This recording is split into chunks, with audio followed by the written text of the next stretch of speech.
උදේ කොමේ මණ්ඩ ගෙනාවේ සර්ලගේ ප්ලෑන් වලට වැඩ කරන්න ගිහින් තමයි අර සිපයියෙක් අයියෙක් වෙලා ඉන්නේ සර්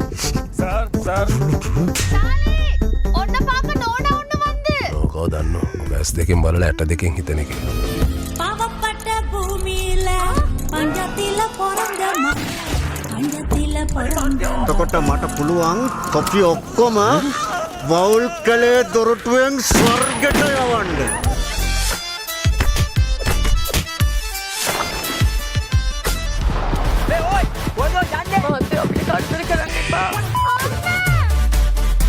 එතකොට ඩෙස්මන් අපේ පිටපස්සෙන් යන්නේ කිස්තරයි සඳහා අරගෙන යනවා එතකොට අපි ගියා ගැහුවා මොනවද බලන්නේ?